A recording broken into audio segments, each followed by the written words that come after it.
2014년 8월 19일입니다. 잘 지내셨죠? 네, 일단 죄송합니다. 제가 늦었어요. 이미 말씀드린 것처럼 금요일날 새벽에 LA에 갔어요. 근데 그 주간, 지난 주간에 일이 많았습니다. 거기서 또 뭐 몸이 좀 안 좋아가지고 허리가 삐끗하고 나오니까 예전에 뭐 하는 거 해도 괜찮은데 이제 늙었는지 이래가 그렇게 나더라고요. 그래서 아주 좀 고생을 했습니다. 고생을 하면서 또 거기다가 샌디아고하고 LA 이렇게 두 군데서 강연회를 하기로 되어 있는데 샌디아고는 처음 나오시는 분들이에요. 그 샌디아고가 굉장히 보수적인 동네랍니다. 그 사람들 하는 얘기 중에 재밌는 게 있어요. 샌디아고에 한국 사람들 많이 모여있는 데 가서 아무데나 띵동 누르고 이 박사님 되세요? 그럼 다 맞대요. LA에 있는 박사, 의사들은 다 리타이어하면 거기로 가서 산답니다. 샌디아고가 아주 좋다고 그러네요. 그래서 샌디아고에서 해야 하는 강연이 따로 있었고 LA에서 하는 강연이 따로 있었으니까 LA는 추모식이었기 때문에 그러다 보니까 이제 두 군데 거를 따로 맞춰야 됐고 샌디아고 끝나고 뭐 새벽 1시, 2시쯤 돼가지고 돌아왔고 다음날 LA로 가서 LA에서 강연을 끝냈는데 추모식 끝나고 강연이 끝나고 또 보통 이렇게 강연이 끝나고 그러면 뒤풀이를 한다고 맥주집에 가요. 그 맥주를 한 2잔 마시고 많이도 못 마시고 그리고 저는 좀 일찍 가야 되겠다. 너무 피곤하다. 그래서 다른 사람들 거기 다 놔두고 한 사람만 딱 붙잡아서 딱 공항에 데려가지고 아니구나 택시 타고 갈까요? 그 사람이 공항에 데려다 줬어요. LA 사는 사람인데 그 사람도 공항이 어딘지 잘 몰라. 핸드면서 데려다 줬어요. 근데 어쨌든 일찍 도착했습니다. 공항에. 보통 이제 1시간 전에 막 가서 딱 해가지고 뭐 시큐리티 체크 다 아시는 거죠. 신발 벗고 벨트 풀르고 이러는데 어제는 좀 일찍 도착을 했어요. 그래서는 여유가 좀 있었죠. 게이트까지 딱 갔습니다. 그랬더니 갈아타는데 어디서 갈아타는 건가 하면 그 미니애폴리스에서 갈아타는 거예요. 다 나와 있고 사람 엄청 앉아있고 아직 보딩을 안 했더라고요. 여유가 있구나. 그래서 이제 그 앞에 바로 그 게이트 앞에 있는 그 웨이팅 공간이 있잖아요. 그 공간에 짐 해놓고 짐 위에다가 발 올려놓고 그리고 제일 많이 하는 게 뭡니까? 공항 가보시면 여러분 다 알아요. 앉아가지고 하는 게 뭐죠? 다 이거죠. 입장기 꽂고 이거 되게 막 꽂고 있는데 보딩 앞으로 할 거다 이런 그 아나운스가 나오더라고요. 그러면서 뭐 미니애폴리스 가는 비행기가 뭐 지금 어디에 51번 B에 있는데 나 51번 B에 지금 앉아있어요. 5분만 있으면 이제 시작하게 잘못했어요. 눈을 딱 떴는데 비행기도 떴어요. 근데 이 사람은 재밌는 게 내가 거기 앉아있어 졸고 있는데 졸는 게 아니죠. 완전히 정신을 잃고 자고 있으면 와서 좀 깨워보지. 신경을 안 쓰는 거예요. 딱 떠보니까 아무도 없어. 정말 오해하고 보니까 들이 있더라고요. 일하는 사람들이 직원들한테 가가지고 이거 어떻게 된 거냐 그랬더니 자기가 이름을 불렀대요. 그럼 거기 앉아서 자는 사람 하나 있는데 이름 부른다고 안 온다고 그냥 가는 법이라 됐냐 그랬더니 자기는 이름 불렀으니까 어쩔 수 없다 그러면서 저쪽 가가지고 다시 부킹을 하라고 그러더라고요. 근데 보통은 만약 그러면 그 다음 비행기 어떻게 끼워서 태워 보내줘요. 그런데 어제는 그게 마지막 비행기였습니다. 그러니까 더 이상 태워줄 게 없는 거예요. 멤피스 강이 하나 있었는데 그것도 풀로 해서 떠나버렸어요. 그랬더니 다시 부킹을 한 거죠. 결국은 부킹을 다시 해가지고 오늘 아침 5시 40분 비행기. 예전에 그 영화 기억나십니까? 톰 행크스가 나온 영화 중에 그 터미널인가 그런 거 있었죠? 그 공항에서 공항에서 아무도 없는데 짐을 끌고 다 갔다 하니까 이게 꼭 톰 행크스 같아요. 하여튼 그렇게 지냈습니다. 그래서 오늘 아침 5시 45분 비행기를 결국 타고 이쪽 디트로이트에서 갈아타고 여기에 도착을 했어요. 그 시간은 제대로 맞췄습니다. 제가 이런 생각을 했죠. 제가 잠든 시간이 한 길어봐야 40분에서 45분. 그것도 이 캐리어 위에다 가지고 딱 올리는 그 의자에. 그리고 나서 528불 17센트를 냈어요. 45분에 가장 비싼 점을 내가 잡고. 무슨 생각을 했는가 하면요. 여유가 있다라고 생각을 해요. 저도 그랬거든요. 이제 한다 보니까 여유 있어. 그리고 딱 잠이 들었는데 45분 만에 눈 뜨고 비행기도 뜨고. 물론 우리 여유 있죠, 인생에. 왜 여유 없겠습니까? 여유가 다 있죠. 뭐 내일 모레 뭐 어떻게 되는 것도 아닐 테고. 그런데 여유가 있다고 생각할 때에 딱 잠들면 인생도 뜨고 눈도 뜨고 아마 그렇게 될지도 모를 것 같아요. 여유 있다고 생각할 때 그때가 정말 여유가 있을 때인가. 그때 발걸음을 내디뎌야 할 때가 아닌가. 그런 생각을 했습니다. 괜찮은 것 같아요. 한 500 정도 배우면 괜찮잖아요. 여러분들에게 알려드렸으니까 여러분들은 제 520불로 같이 배우십시오. 기도할게요. 남아있다고 생각할 때가 부족할 때입니다.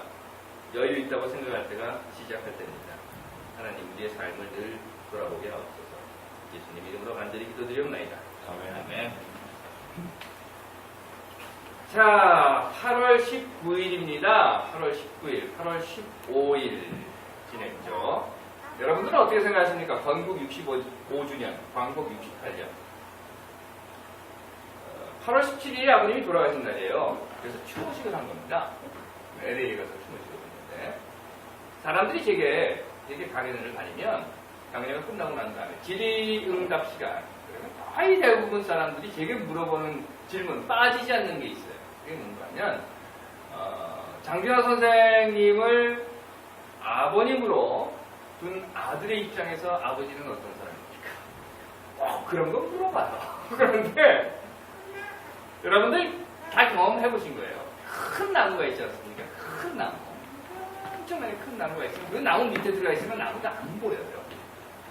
그렇잖아요. 나무 밑에 들어가서 나무를 아무리 봐보세요. 나무가 보이나 안 보여요.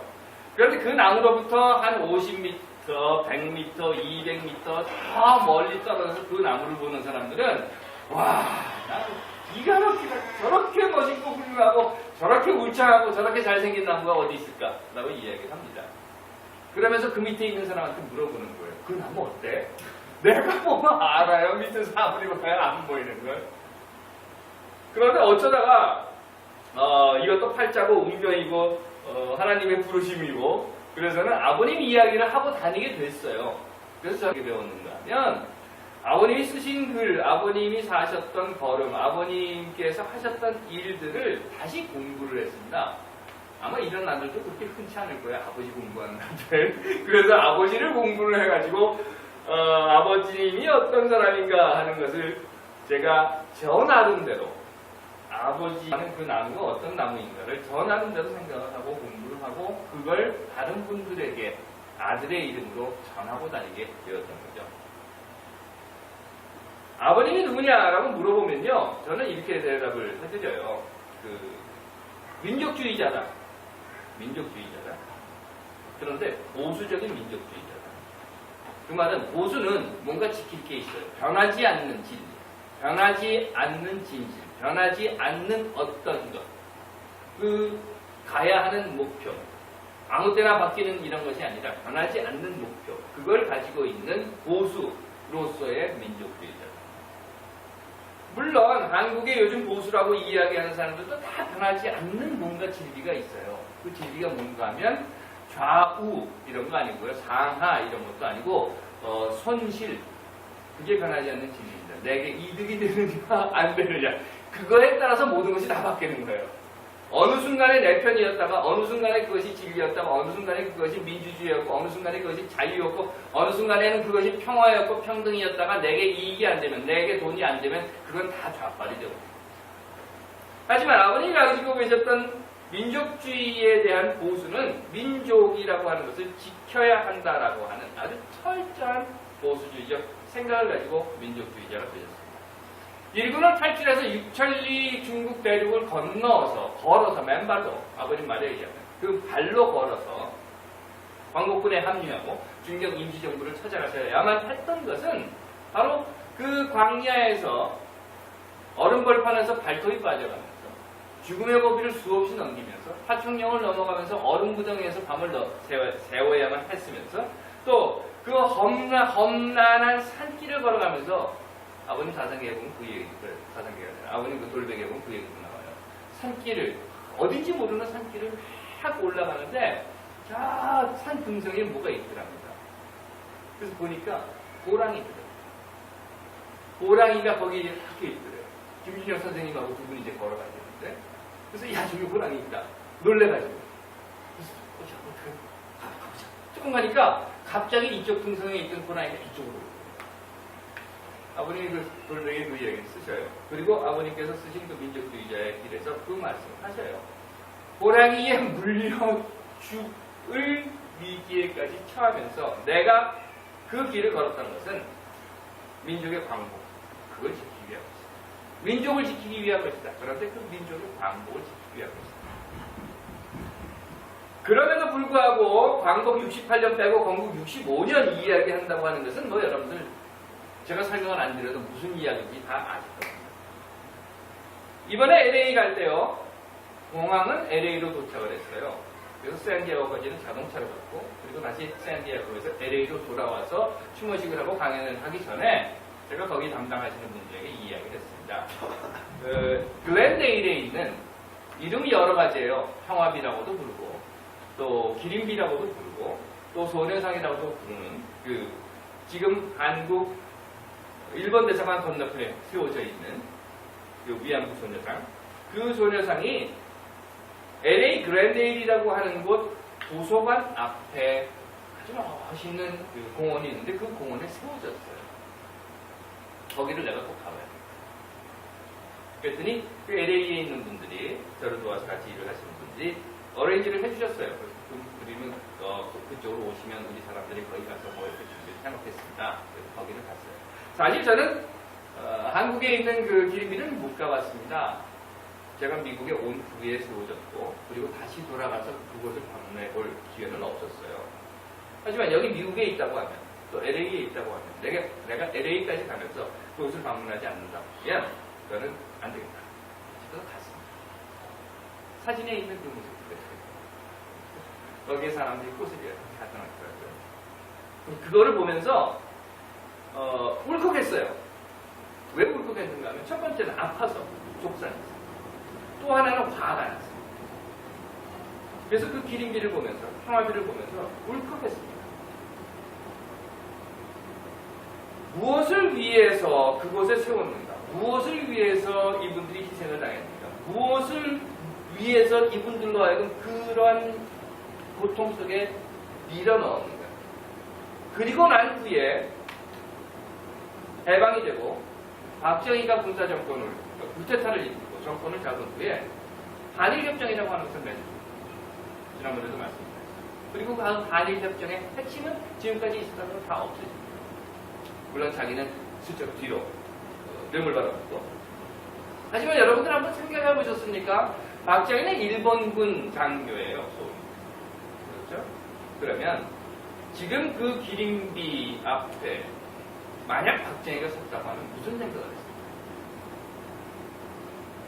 정말 이 민족의 딸들을, 민족의 어머니들을, 이 민족의 누이들을 그는 지키려고 했습니다. 아버님이 쓰신 그 돌베개에 보면 이런 이야기도 있습니다. 중경을 찾아가는 그 해열에는 여자분들도 있었다고.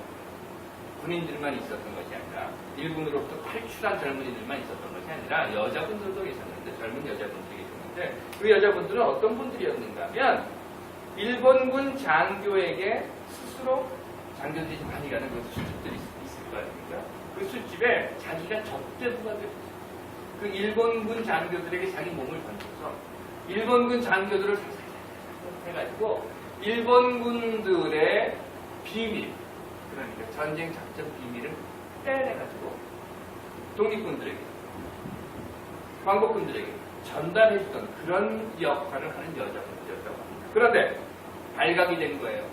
그래서는 더 이상 그곳에 있을 수 없어서 이제 중령 임시정부로 찾아가는 그런 여자들. 오늘 우리가 건국 65년, 광복 68년을 빼버린다고 하면 좋습니다.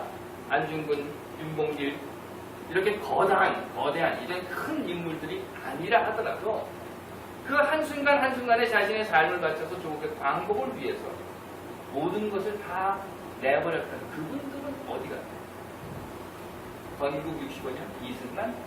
그러면 그 이전에 수없이 많은 희생을 당한 이 민족의 사람들은 이 민족의 우리의 조상들, 우리의 아버지들, 우리의 형제들, 또 우리의 누이들은 다 어디로 가야 됩니까? 아버님이 지키시고자 했던 것은 바로 이 민족이었습니다. 그리고 그 민족은 피와 눈물과 싸움으로 그리고 자신의 삶을 던져서 이 백성들을 구하려고 했던 그 아버님은 부산 피난 시절에 사상계라고 하는 잡지를 만드십니다. 여러분도 한번 이야기 들어보셨습니다. 사상계. 그런데 그때가 언젠가는 1953년이에요. 사상계 1호는 1953년 4월입니다. 생각 한번 해보세요. 1953년 4월에 부산이라고 하는 곳이 어떤 곳이었습니까? 다 피난민들만 바글바글하는 그런 곳이었어요. 먹고 살 것이 없었던 그런 시절이었어요. 어려서 이런 생각을 했어요. 그렇게 당장 먹고 살 게 없었을 텐데 특히나 아버님은 OSS 훈련을 받으셨습니다. 그래서 미군들, 왜냐하면 그때 군정들이, 미군들이 들어와 있었거든요. 또 미국에 있는 교회들이 엄청나게 많은 지원 물자를 가지고 왔었고, 그러면 아버님은 영어도 하실 줄 알고 미군들과 미국과 좋은 관계도 갖고 계시면 종이에다가 인쇄해가지고 뭐 책, 잡지 이런 거 말고 종이 끓여 먹으면 배불러요? 아니잖아요. 그런 거 말고 미군들한테 얘기해서 미군정에서 이야기해서 야, 밀가루 한 포대라도 우유 아시죠? 우유 깡통 우유 하나 더 옷이라도 하나 더 그거를 가져다가 쫙 풀어주시는 것이 더 나았을 텐데 왜 하필이면 그때에 적수공권이라고 합니다. 적수공권이에요. 빈선 빈 주먹을 가지고 왜 사상계라고 하는 그 누가 본다고 그거를 만드셨을까? 라고 생각을 했었습니다. 하지만 나중에 철이 들고 나서 보면 아직 철은 안 떴지만 좀 시간이 지나고 나서 보면 아니 보았을 때 아버님이 부산 피난 시절에 사상계로 하셨던 것은 민족을 지키기 위한 것이었어요. 사상계 1958년호에 함석환 선생님이 쓰신 그 유명한 글이 있습니다. 혹시 여기 안 읽어보신 분들 계시면 한 번씩 읽어보십시오. 물론 뭐 뜻으로 본 한국 역사 뭐 이런 거 이렇게 두껍고 여러 번씩 그거 다 읽으시려면 그건 정말 눈 이렇게 하니까 그거 말고 그냥 생각하는 백성이라야 산다라고 하는 건 단문이에요.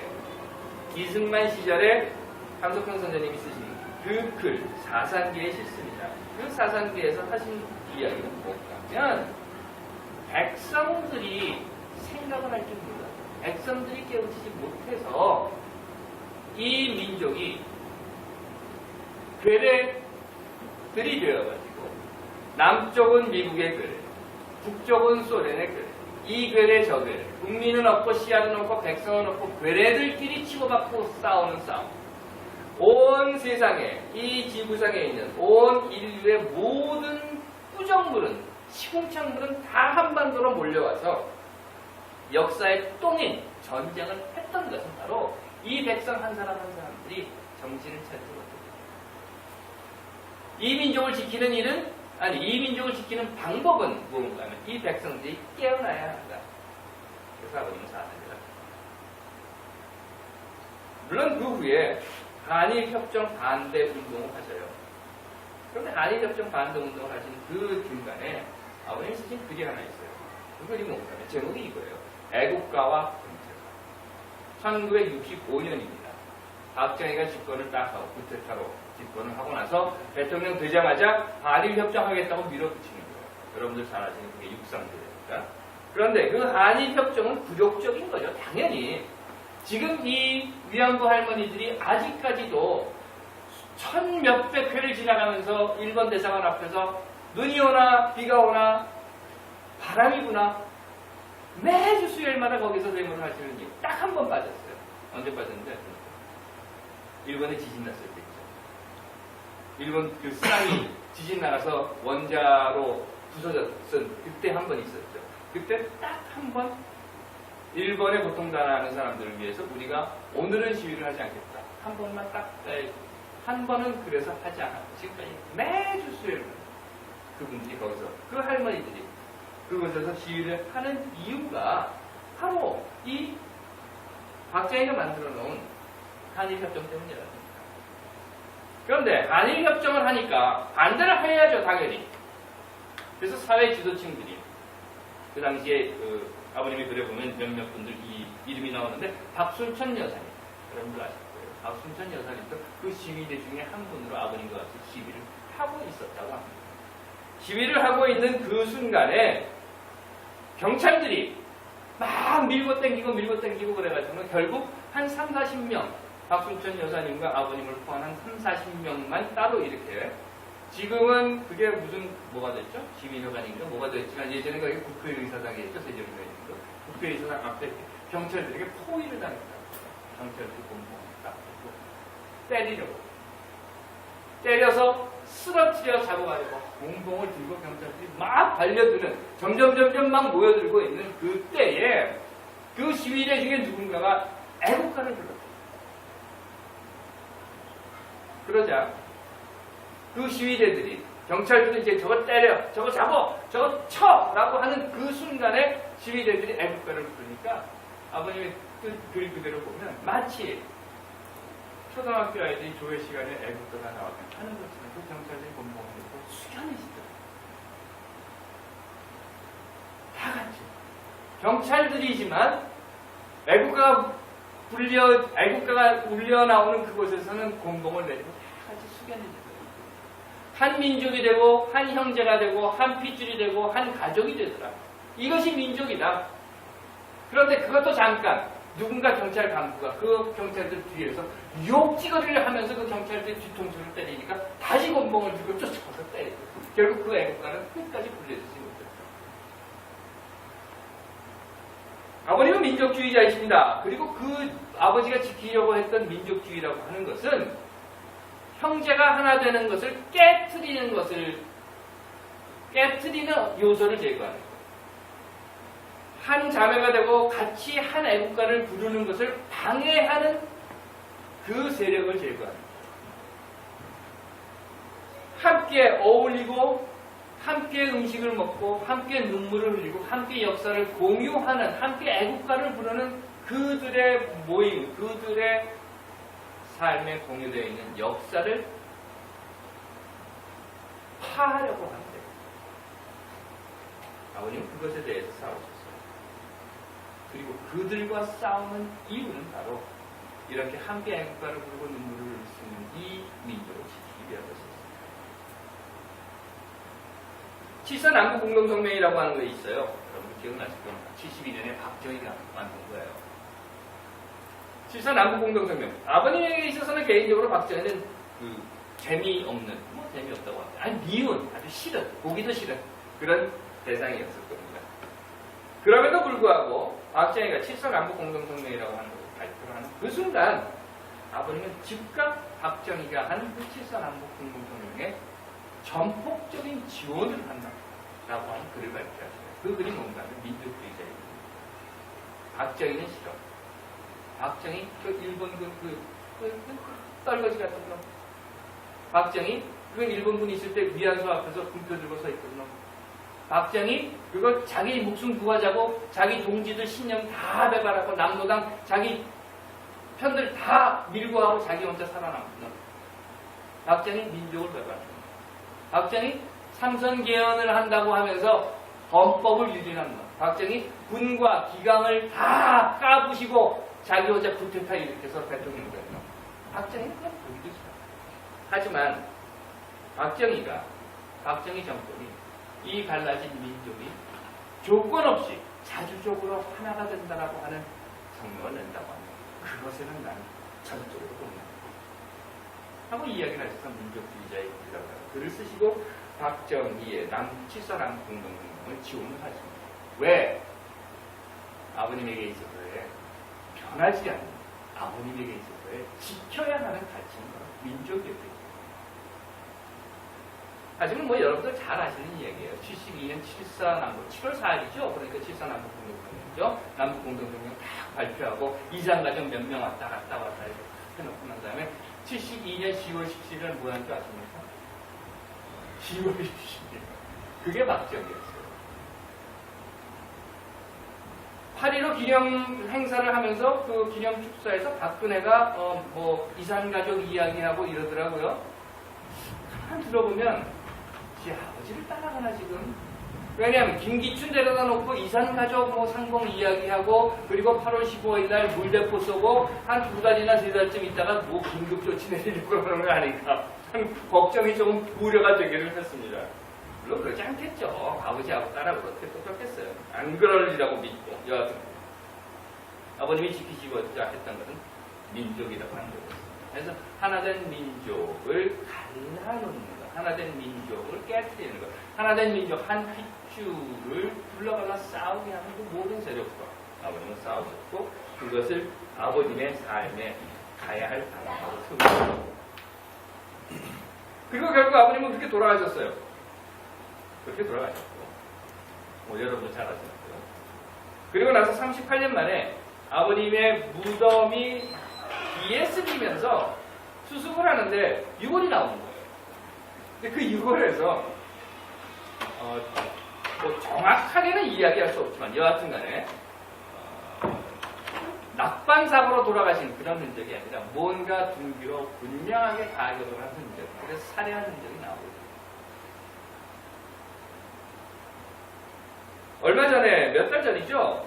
한신대학에서 문익환 목사님 그리고 아버님 그 추모 예배를 드리게 됐어요. 그러면서 그 추모 예배를 진행하는 그 장빈 목사라고 저하고 같이 학교를 다녔는데 나이는 저하고 같은데요. 그 친구는 교수였고 저는 학생이었어요. 그래서 같이 학교를 다녔던 친구인데 이 사람이 저한테 전화를 해가지고 목사님 그 영상 메시지 하나 보내주십시오. 이러더라고요. 우리 이제 최영석 씨가 그 찍느라고 좀 고생했어요. 카메라 들고 저 안에 들어가서 숨어가지고 영상 메시지 여러분들 아시죠? 자기 혼자 이렇게 카메라 보고 뭐 해야 되는 거 5분짜리 영상 메시지를 보내주십시오. 그래서 아이 싫다 안 한다 그러다가 결국은 이제 장진 목사에게 판입이 틀려가지고 만들었습니다. 그러니까 이쪽에서는 아버님 쪽은 제가 영상 메시지를 보내고 문익환 목사님 쪽은 문성근 씨가 직접 나와서 문성근 씨는 한국에 있으니까 직접 나와서 모노 드라마를 하고 이렇게 하기로 했던 거예요. 제가 그 영상 메시지를 쓰면서 뭐라고 이야기를 했냐면 아버님을 뵈면 꼭 여쭤보고 싶은 게 있었어요. 이런 겁니다. 이 민족을 사랑하십니까? 아버지는 정말 이 민족을 사랑하시는 민족주의자입니다. 그래서 민족주의자가 되셨습니다. 이 민족을 그렇게 사랑하십니까? 물론 사랑하셨죠. 그래서 그 중국 대리 육천리를 거두셨고 사상계를 만드셨고 그래서 사상계 접수공법으로 이승만 정권과 싸우셨고 그래서 박정희 정권과 싸우셨고 또 국회의원이 되어가지고 싸우셨고 나중에 국회의원을 그만두시고 난 다음에 재하로 또 싸우시고 참 싸우시고 그렇게 싸우셨던 투쟁의 삶이 이 민족을 사랑했기 때문에 그래서 그렇게 싸우셨을 텐데 좋습니다. 그것까지는 그렇다고 하고 아버지가 좋아하시는 거니까 아버지가 지키시고자 했던 그 민족이라고 하는 목표가 있었고 그것이 민족주의자의 길이었기 때문에 그렇게 한 건 좋습니다. 그런데 지금 말이죠. 지금 2012년 말에 다카키 마사오의 딸을 대통령으로 만들어 놓은 이 민족을 아직도 사랑하십니다. 그게 제가 문제 여쭤보고 싶거든요. 하고 우리 영상 메시지에 이야기했었어요. 결론은요. 사랑하시겠죠. 왜 안 하시겠어요? 당신의 유골까지 다 꺼내 놓으시면서 사랑하시는 거예요. 그래서 민족이 가장 앞에 서 있는 민족을 위해서는 모든 것을 다 버릴 수 있는 하지만 여기에 아주 중요한 것이 있습니다. 뭔가 하면 민족주의라고 하는 것이 잘못 흘러가면 민족 우월주의가 되고 있는 말이에요. 대표적인 게 나치즘, 유대인도 마찬가지입니다. 또는 미국에 있는 KKK 이것도 민족, 그러니까 백인 민족, 인종 우월주의, 민족 하나에 대한 우월주의에서 나오는 아주 나쁜 겁니다. 아버님은 민족주의자셔요. 그런데 아버님이 가지고 계셨던 민족에 대한 개념은 뭐냐면 이 민족이, 이 한민족이 가장 부강한 나라가 되어야 해. 가장 힘센 나라가 되어야 해. 온 세계를 지배할 수 있는 그런 능력을 가진 제국이 되어야 해. 라고 하는 것이 아니라 이 민족이, 갈라진 민족이 통일되고 하나 되어서 온 인류에게 평안한 무엇인가를 전하는 민족이에요. 이 민족이 비록 땅덩어리도 크지 않아, 사람들도 많지 않아, 막 가진 것도 많지 않아, 무슨 무기도 많지 않아, 힘도 세지 않아. 하지만 이 민족이 온 인류에게 평화의 사상을 전할 수 있는 사상을 전하는 민족이에요. 하는 것이 아버지가 갖고 있는 민족주의였습니다. 그리고 그 민족주의를 위해서 아버지는 또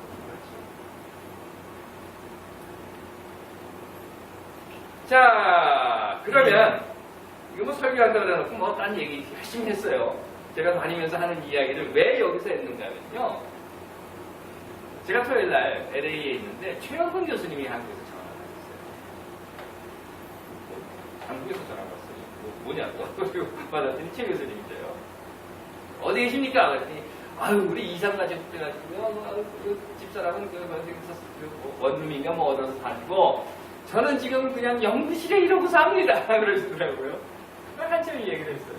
한참 얘기를 했다가 최 교수님이 뭐라고 하셨냐면 목사님이 하시는 일은 교회 밖에서는 잘 알고 있는데 교회 안에서는 모르는 사람들이 많습니다. 그런 얘기를 하셔요. 그러면서 목사님이 밖에 나가서 하시는 일을 교회 안에서도 좀 해주십시오. 최 교수님 떠나시고 나니까 이제 여러분들에게 제가 밖에서 무슨 이야기를 하는가 하는 거예요. 이게 보통 한 2시간 반 정도 되는 이야기예요. 그 이야기를 여러분들께 들려드립니다. 그리고 마지막으로 제가 여러분들께 드리고 싶은 이 이야기. 그렇습니다. 아버님은 민족주의자이고 그 민족을 지키기 위해서 자신의 모든 것을 다 버리셨어요. 여러분들이 지키시고자 하는 목적입니다. 여러분들이 지키시고자 하는 최상의 가치가 뭡니까? 여러분들이 여러분들의 모든 삶을 버려서 내가 이것은 지켜야 돼. 내가 이것을 바로 세워야 돼. 라고 하는 그런 목표를 갖고 있습니다. 혹시 없으시면 하나쯤 만드십시오. 혹시 있으시면 물론 있으시겠죠. 그러면 그걸 위해서 여러분들의 삶이 다른 방향으로 가게 되시길 간절히 바랍니다. 기도할게요. 하나님, 우리의 삶이 어디로 가는지 우리가 정하게 하시고 우리가 정한 그 가치를 향해서 우리의 모든 것을 다 쏟아부을 수 있는 자들이 되게 하옵소서. 하나님, 뜻으로, 몸으로, 마음으로, 생각과 우리의 삶으로 하나님의 뜻을 따라가는, 하나님 보시기에 아름답고 선한 것을 따라가는 우리들에게 하나님께서 함께 하시는 믿사옵고 예수님이 간절히 기도드렸나이다. 아멘.